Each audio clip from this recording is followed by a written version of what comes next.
तस्य स्थित्वा कथमपि पुरः कौतुकाधान हेतो रन्तर्वाष्पश्चिरमनुचरो राजराजस्य दध्यौ मेघालोके भवति सुखिनो प्यन्यथा वृत्तिचेत कंठाश्लेष प्रणयिनि जने किं पुनर्दूरसंस्थे तस्य स्थित्वा कथमपि पुरा कौतुकाधान हेतु।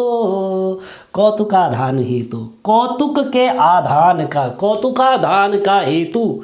कौतुकाधान का हेतु कौन है? यक्ष खड़ा है। यक्ष ने यहाँ पर बादल को देख लिया तो यक्ष के मन में जो है तरह तरह के प्रश्न होने लगे। ठीक है, यक्ष के मन में तरह तरह के प्रश्न होने लगे तो यक्ष बादल को देख करके यक्ष को जो है क्या हो गया? कौतुक हो गया। ठीक है, बादल को देख करके यक्ष के मन में कौतुक आया। कौतुकाधान हेतु, तो कौतुकाधान का कारण कौन हुआ? ये बादल। ये बादल क्या है? ये बादल है कौतुकाधान हेतु। कौतुकाधान हेतु, तो कौतुकाधान हेतु हो गया यहाँ पर मेघ। ठीक है, ये हो गया मेघ कौतुकाधान हेतु।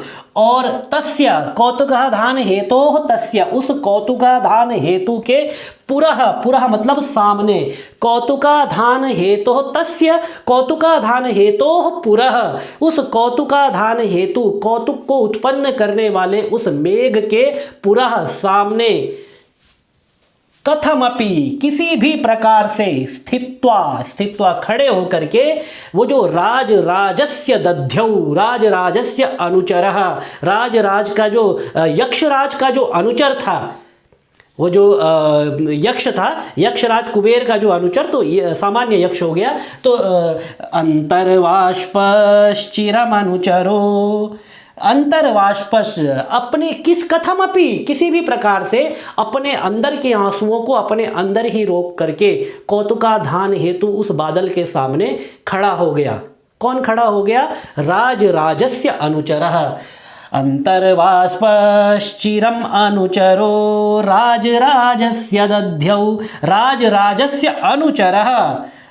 अंतर्वाष्पश राजराजस्य अनुचरः तस्य पुरः कथमपि स्थित्वा, किसी भी प्रकार से उसके सामने अपने अश्रुओं को रोक करके खड़ा हो गया। यक्ष जो है उस बादल के सामने खड़ा हो गया। क्यों खड़ा हो गया यक्ष उस बादल के सामने? अगले ही पंक्ति में बताते हैं, मेघालोके भवति सुखिनोप्यन्यथा वृत्ति चेत। अरे मेघ के दर्शन से तो, इस वर्षा ऋतु के दर्शन से तो, क्योंकि दूसरे श्लोक में बताया आषाढ़स्य प्रथम दिवसे मेघमाश्लिष्ट सानुम, आषाढ़ के प्रथम दिवस में आश्लिष्ट सानुम मेघम ददर्श, कि आश्लिष्ट सानु मेघ को देखा। और मेघालोके, मेघ को देखने के बाद अब उस पंक्ति का यहाँ पर अन्वय कीजिए, मेघालोके भवति सुखिनो, मेघ के आलोक से तो सुखी व्यक्ति की मन की वृत्ति भी जो है अन्यथा वृत्ति चेता, सुखी व्यक्ति की भी मन की जो वृत्ति है वह चंचल हो जाती है, वह प्रिया के पास सहज ही उसका ध्यान चला जाता है। क्योंकि वर्षा ऋतु जो होती है ये प्रेमियों की उत्तम ऋतु होती है। वसंत भी है लेकिन वर्षा भी जो है उत्तम ऋतु बताई गई है। जब आप इसको वो पढ़ेंगे, मृच्छकटिकम पढ़ेंगे, तो दुर्दिन वाला अंक जब आप पढ़ेंगे, किस तरह से वसंत सेना चारुदत्त से मिलने के लिए जाती है, तो वो दोनों सुखी है। तो सुखी व्यक्ति की भी वृत्ति अन्यथा वृत्ति हो जाती है। और कंठाश्लेष प्रणयिनि जने, और जो कंठ में आश्लेष आलिंगन करने की जिसके मन में इच्छा थी और वह इच्छा एक शाप के कारण अधूरी रह गई।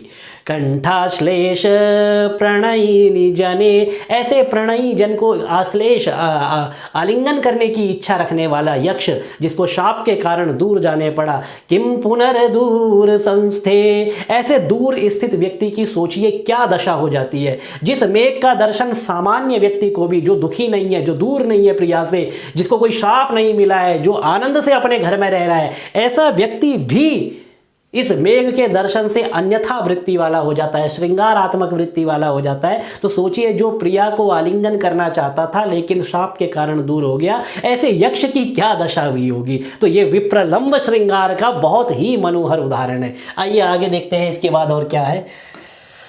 विप्रलंब श्रृंगार में नहीं डूबिए, आगे बढ़िए।